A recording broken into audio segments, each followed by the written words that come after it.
Assalamualaikum warahmatullahi wabarakatuh. Waalaikumsalam warahmatullahi wabarakatuh. Halo teman-teman, baiklah pada kesempatan kali ini kami akan membahas tentang obligasi. Sebelumnya kami akan memperkenalkan diri.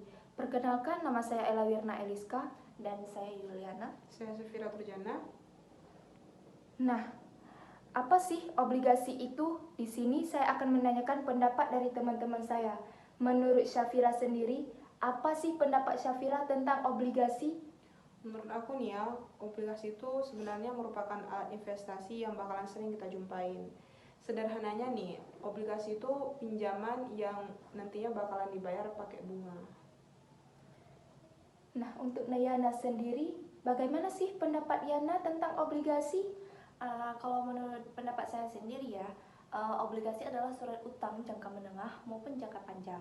Obligasi ini juga berisi janji dari pihak yang menerbitkan obligasi. Berarti dapat kita simpulkan ya, obligasi itu adalah pinjaman yang akan dibayar pakai bunga.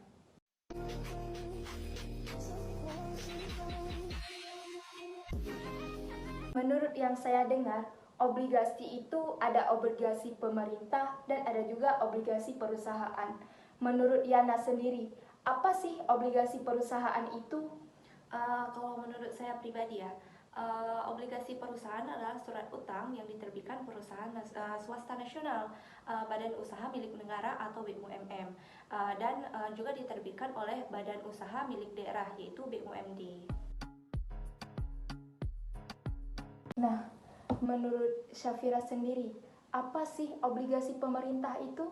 Menurut aku nih ya, obligasi pemerintah itu adalah obligasi yang diterbitkan pemerintahan suatu negara dengan denominasi mata uang negara tersebut. Contohnya nih, pemerintah ingin membuat proyek jalan tol misalnya dari Banda Aceh ke Medan. Nah, tapi dana pemerintah ini kurang. Karena dana pemerintah ini kurang, pemerintah akhirnya ngejual obligasi yang bakalan bisa kita beli gitu. Obligasi ini macam-macam nih harganya. Kita misalkan aja itu 1 juta lah. Nah, kalau kita beli obligasi yang 1 juta ini, pemerintah nanti bakalan ngebayar bunganya itu sesuai dengan ketentuan obligasi yang kita telah tetapkan gitu. Misal nih, entah dalam beberapa tahun, misalnya nih 5 tahun nih plus bunga, bisa dibayar per bulan atau per tahunnya, atau bahkan bisa dibayar sekaligus setelah tanggal jatuh temponya gitu. Terus intinya banyak nih macam-macam dari obligasi ini gitu kan. Nah, gimana sih resiko dari obligasi itu sendiri? Nah, kalau menurut aku nih ya, obligasi ini adalah pilihan investasi yang risikonya kecil. Kenapa? Karena kita udah tahu atau kita udah dapat kepastian berapa uang yang bakalan dikembalikan sama penjual obligasinya. Obligasi ini beda sama investasi lain, misalnya saham. Misalnya ini investasi saham. Bedanya tuh kalau obligasi kita minjamin duit dan duitnya bakal kembali dengan nominal yang udah kita sepakatin. Dan kalau misalnya saham itu kita beli saham dan sahamnya harganya tuh bisa turun, bisa naik sesuai dengan mekanisme pasar. Jadi kalau mau investasi, saham tuh sulit diprediksi, beda sama obligasi yang bisa diprediksi nantinya. Obligasi ini kan seperti yang aku bilang tadi, kalau risikonya tuh kecil, tapi sebenarnya obligasi ini bukan investasi yang tanpa risiko. Itu yang harus kita sadari pertama. Terus risiko apa sih yang ada kira-kira? Nah, risikonya tuh adalah ada kemungkinan si penjual tidak bisa membayarnya gitu. Ini namakan dengan default risk. Misalnya ada perusahaan yang jual obligasi, tiba-tiba perusahaannya bangkrut atau ada kendala karena mereka nggak dapat duit. Makanya ini yang penting kalau kita mau beli obligasi gitu. Yang pertama, kalau yang jual obligasi adalah perusahaan, kita harus mencari tahu kira-kira perusahaannya ini bisa bayar atau enggak gitu. Kalau kita beli obligasi pemerintah itu kemungkinan cukup aman karena resikonya kecil. Karena resiko pemerintah nggak bayar duit itu kecil, bahkan udah diatur dalam undang-undang. Jadi kalau beli obligasi di pemerintah itu cukup aman kalau kita beli obligasi tersebut.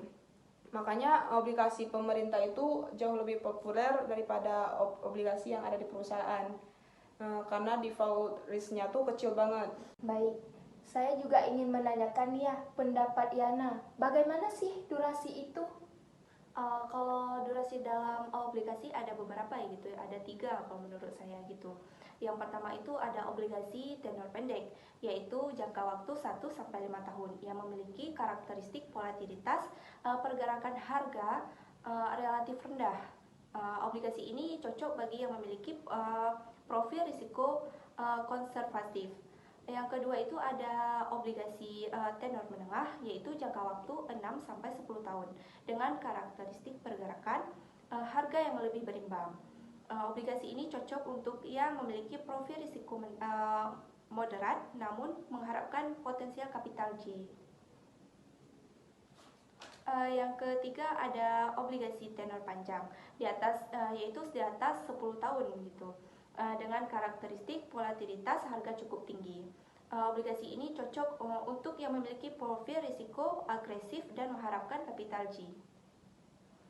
Kemudian juga saya akan menambahkan ya sedikit gitu. Setelah kita mengetahui jangka waktu dan risiko obligasi, saya juga akan menjelaskan ya sedikit strategi dalam obligasi itu.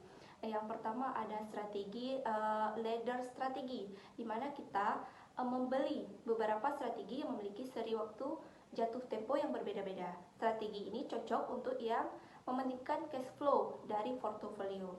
Yang kedua ada strategi bullet strategi, adalah strategi yang berinvestasi pada beberapa seri obligasi berbeda yang memiliki waktu jatuh tempo yang sama. Bullet strategi ini cocok bagi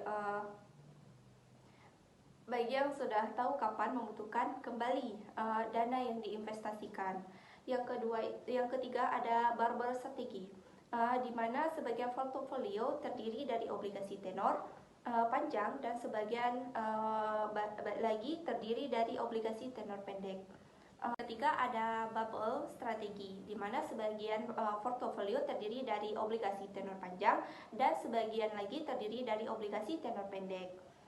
Obligasi ini cocok untuk yang ingin melakukan diversifikasi portofolio obligasi.